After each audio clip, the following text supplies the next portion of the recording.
my favorite scene. A little David Cronenberg tossed in there with Mike Bender. Let's go over to be honest here, well, again, we were talking about the moral center of a movie, and you can't find that any better than when she played in Nixon. Let's take a quick look here. This is after Nixon's already lost to Kennedy, and now he's lost in his next race. And this takes place the night that he's just found out, reminiscent of Tuesday night, that he has been defeated again for public office.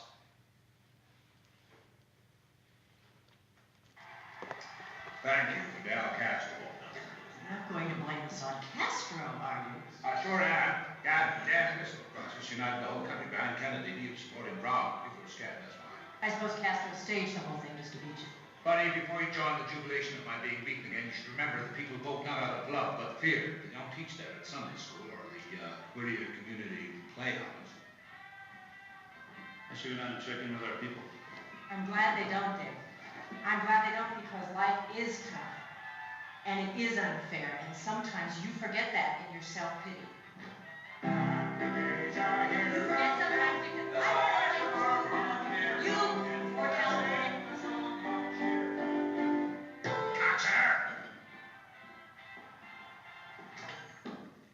Do you want to listen to Governor Brown's victory speech?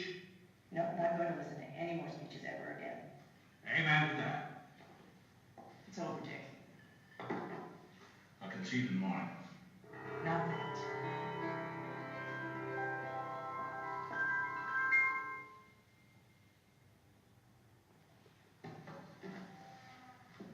Buddy?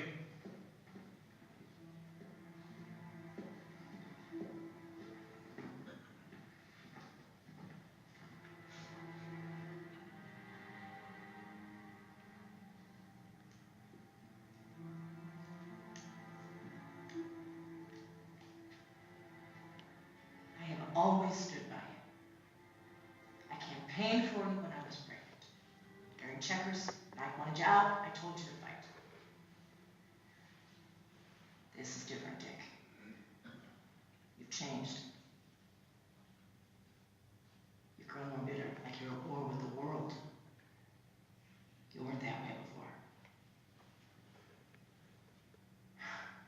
I'm 50 years old now, Dick. How many millions of miles have I traveled? How many millions of people's hands have I shaken I just don't like? How many thank you notes have I written? It's as if I don't know, I just went to sleep a long time ago and missed the years between. I had enough. What are you saying? What are you talking about? I want a divorce. My God, divorce? What about the girls? Girls who grew up, they only know you from television anyway. They ruined us, our family. You're ruining us. If we stay with you, it'll take us down with you. This isn't political, Dick. This is our life. Everything's political, for Christ's sake. I'm political. You're political, too. No, I'm not. I'm finished.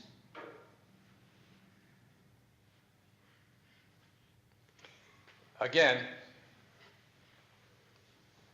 Joan Allen has crafted the ability to become this quietly coiled spring that if you push her just a few ounces more, she's going to blow up like that guy's head. But she never does, because she understands as a performer that the implied ability to explode is far more powerful than the actual explosion. And this is one of the keys to Joan Allen's success as a performer, I'm convinced. And she's developed it. And she did not always have this. And to point out how far she's come, you only need to go to, let's see here if I can operate this properly. Manhunter, 1986, this was Michael Mann, Chicago filmmaker, very high stylist, visualist, and he created the world's first film with Hannibal Lecter, the serial killer that we all know and love from, of course, Silence of the Lambs. Here, it's not played by, who's the guy that does it? Brian Cox, thank you. Brian Cox plays Lecter. Actually, it's spelled differently than it is in the later films, for reasons I don't know. And also, he's only in the film briefly for a couple of times, almost as a cameo appearance.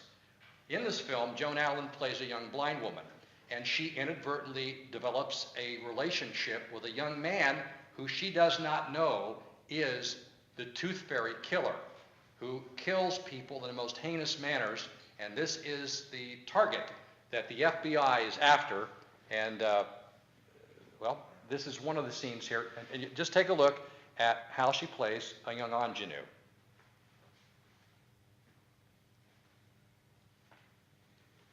But I hope you will, because you're very direct and I like that, and I like what you have to say. Now touch your face. I want to know whether you're smiling or frowning. I guess I want to know whether I should be quiet or not.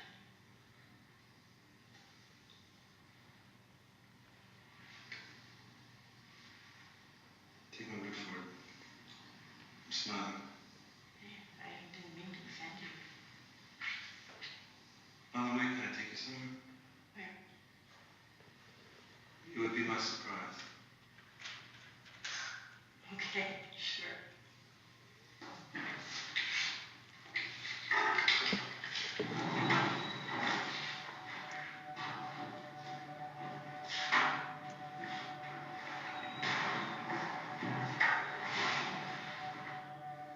Are you apprehensive? No. Very protective. Mr. Dann Gire is watching us. No, I want to. In about 2 hours, we're going to Cappy's Tooth.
It's warm.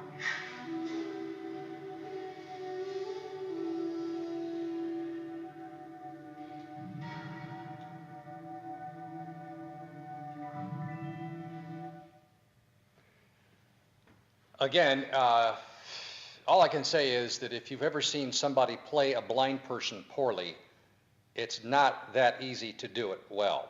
And so, again, she's very young, and she just looks so darn young. And complete difference from a film that some of you might see tomorrow, The Contender, where now she is living, breathing the Helen Reddy lifestyle of a woman who's about to become the first female vice president of the United States. The vice president has died. There's an opening. Jeff Bridges, the president. By the way, he is the greatest president ever in the history of film, outside of maybe Henry Fonda. But he selects her, and there's a scandal comes up because it turns out that they've recovered, apparently, some porno films that she made during college. It's not real porn films, but they're films that other people made of her when she got drunk and took on a bunch of guys in a frat house. And so she's fighting that against the conservatives. Meanwhile, the liberals are trying to get her in there, and that's where we sit. Watch the transformation between Joan's appearance in Manhunter and how far she's come with her Oscar-nominated role as the Contender.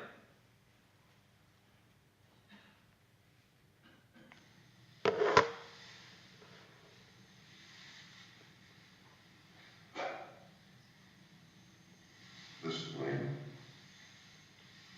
I don't care who you fuck.